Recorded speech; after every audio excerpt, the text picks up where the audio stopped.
Hello, my name is Benjamin Hart. I'm an American attorney and the managing director of Integrity Legal here in Bangkok, Thailand. Wow, what does the title of this video have to do anything with U.S. immigration? Why are we talking about General George S. Patton? Well, you know, I've been practicing U.S. immigration law for roughly better part of 2 decades, frankly. I've been out here in Thailand going on 17 years doing that. That's what I've been doing since the beginning. We've branched out into other things as time has gone on. But I've been doing that for a long time. It's very, very hard to talk about U.S. immigration law at this point with a straight face, especially where you know how difficult it is to bring someone into the United States legally from out here in Thailand, while at the same time back in the USA, the southern border just appears to be wide open, and it's a real problem. It's causing a serious crisis. I think it's going to be a crisis for the nation. I think it's going to be a humanitarian crisis generally. You know, I'm not saying these migrants, and let's be clear, they are illegal aliens per American law.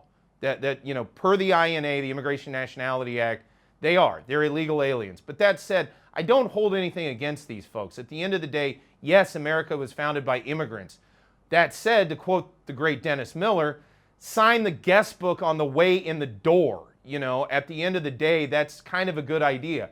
There was a time when we did have something in place that staunched the inflow of illegal folks coming into the United States. And it is worth noting, the Western Roman Empire fell because of these exact kind of circumstances. It wasn't an invasion.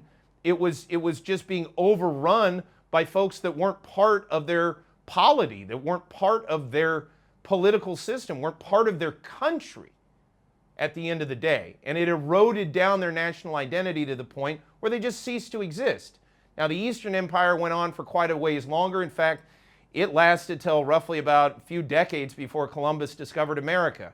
But that said, at the end of the day, that is what brought down the Western Empire.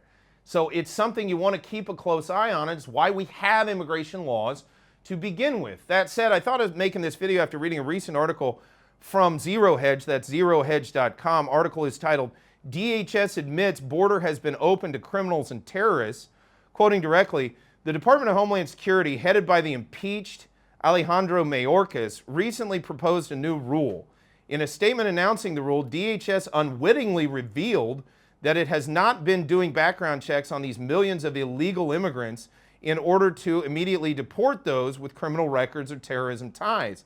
Instead, they have been leaving that determination until the asylum hearing, which occurs many years down the road. And again, if these people even show up to it, too. That's another thing to bear in mind. You know, a good friend of mine and a mentor of mine said during the Trump administration, and he hated Trump like cancer, he said, you know, even a blind squirrel gets a nut once in a while, and when it came to the issue of asylees or proposed asylees coming into the United States, the policy then was, you got to wait outside the United States before we adjudicate that and let you in. In my opinion, that was a pretty good, from a policy standpoint, that was a pretty good stance for exactly this reason. So you don't have a bunch of people waiting around for an asylum hearing that may have backgrounds that are criminal. You know, quoting further, in the meantime, they remain in the U.S. awaiting the hearing, yeah, and can get work authorization during that time period. Even adjudicated deportees can maintain work authorization in the United States, which I don't even understand why that's possible. What policy reason is there behind that? So, which brings us back to why the title of the video. Why are we talking about Patton? Well, let me get into this. I thought of making this after reading an excerpt from True West Magazine. That's truewestmagazine.com.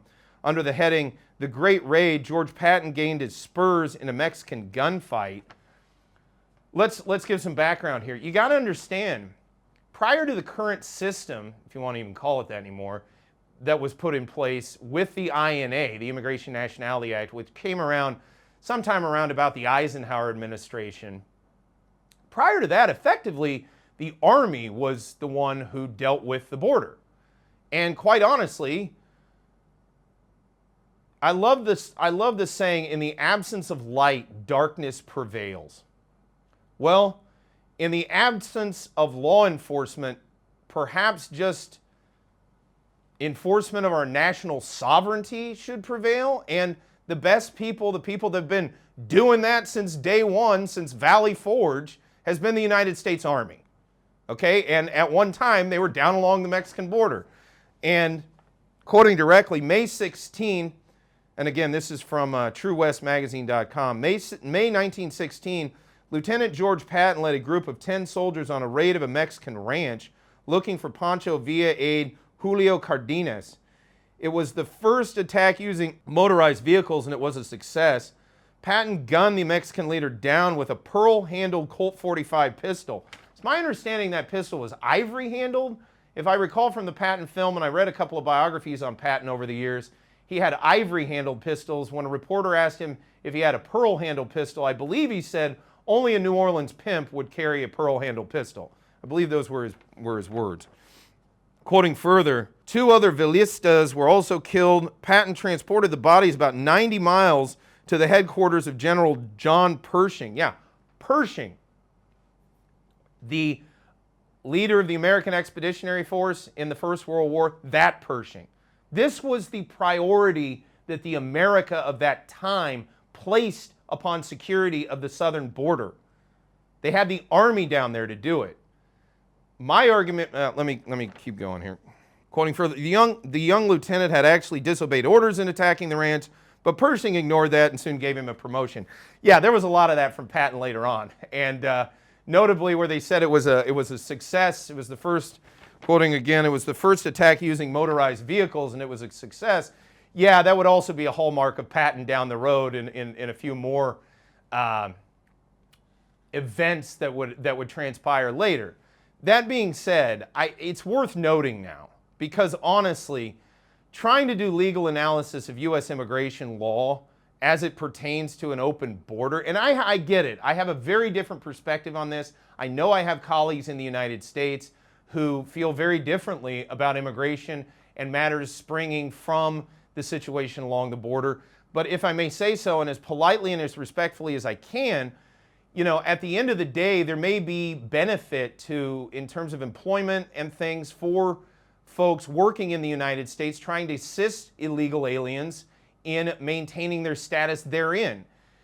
So perhaps, and again, reasonable people can disagree on all of these things, but perhaps those folks' opinion is a little skewed by certain financial incentives. Who was it, Charlie Munger, who said, "You show me the incentive, I'll show you the outcome." So leave that aside. My point is, you know, I don't think it's unreasonable at this point to start wondering why we have American military presence outside of the United States in many places where I think the average American would say, where is that? And we don't have any kind of presence similar to that along our border.